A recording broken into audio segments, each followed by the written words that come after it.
Could you tell us what kind of assistance the UK is currently providing now, well, in the last few weeks? What was the main thing? I believe that Britain, not only for the last few weeks, but during the whole time that we are at war with Russia, is trying to support us as much as possible, and this support is felt in Ukraine, and is felt by local Ukrainians here in Britain as well. We are talking about medicines. Not so long ago, the 11th plane full of medicines for Ukrainians flew to Ukraine. We are talking about simple things like food. Every day about 50 trucks leave, bringing to Ukraine both separate rations and full boxes that are handed over to Ukrainians. Such box full of food is enough for a family to last 1 week. We are talking about armored evacuation and medical vehicles and generators.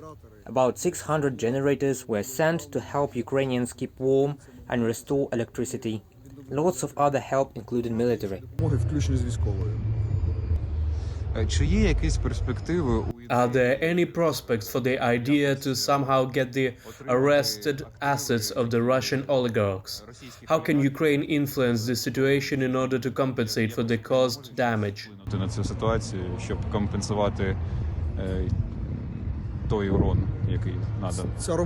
This work is carried out in several directions. Firstly, from the very first days of the war, the accounts of Russian banks were arrested, primarily commercial banks, but also the Central Bank of Russia. You remember that Britain was one of the first to advocate for disconnecting Russia from SWIFT, but this is the financial part. Now there is even talk of taking away those houses that the Russian oligarchs arranged for themselves for heavenly life. On Monday, that is tomorrow, I am meeting with the British government on the resumption of this work, and we will see what part of the real estate, fortunes, funds and jewelry have already been found by the British government, will be found, taken and returned to Ukraine. А наскільки це реально? How realistic is it to get? This country is definitely a country of law, and this work will be carried out through lawsuits, and this work is being carried out at the moment. Parliament has already passed a law that prohibits Russian oligarchs to use the system to restore their ownership, and the majority, as you know, of commercial contracts in the world are being conducted according to British laws, and often companies turn to British courts to resolve disputes among themselves. Чи можна очікувати? Can we expect any military assistance in the near future? There were deliveries of anti-tank weapons, a delivery of missiles for the fleet was planned. Will the nomenclature expand? Ракет для флоту. Якась номенклатура, вона буде розширюватися? What we are talking about now is that every day this assistance increases, and every day there is more and more interaction. Recently, you may have heard the Prime Minister announced that 6,000 missiles have been purchased for Ukraine from other countries and already handed over by the British Army. So they are not only given what they have in stock, but this work is being done very intensively. For example, the Minister of Defense was here recently and he had a meeting. And all those issues that we have, step by step, what we need, what kind of weapons we need next, all of that is being discussed. But those countries that can't sell us anything or give us anything for various, often political reasons, Britain finds the finances, the possibilities to buy these weapons from them and to give them to Ukraine. So there is hope for something new. Not only is the nomenclature growing all the time, the distances at which these systems can hit are growing, as well as the complexity of these systems and the modernity of these systems. That is very important. We see that Russia is dropping everything they have, but mostly it's old stuff from the 70s and 80s. We are now talking about new, modern and unique weapons, against which the Russian Federation has no way to resist. How much money are we talking about?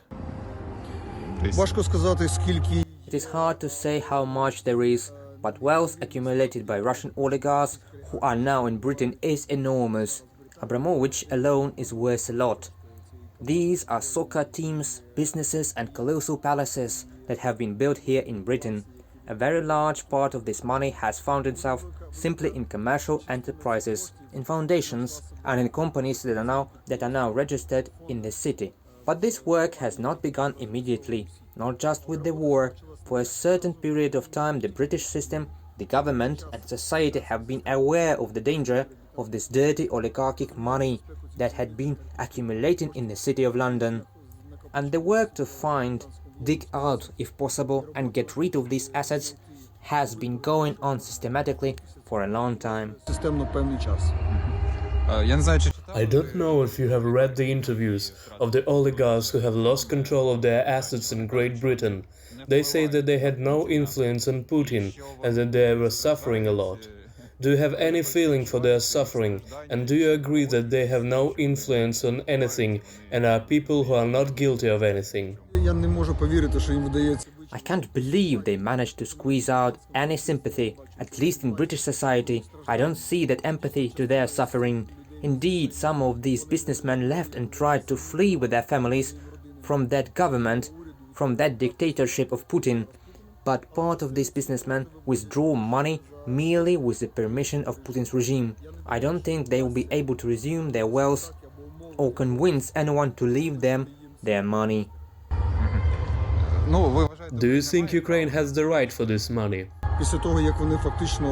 After they actually destroyed half of Ukraine, infrastructure, hospitals, schools, our cities, our roads, and killed so many people, I think it is inappropriate to ask.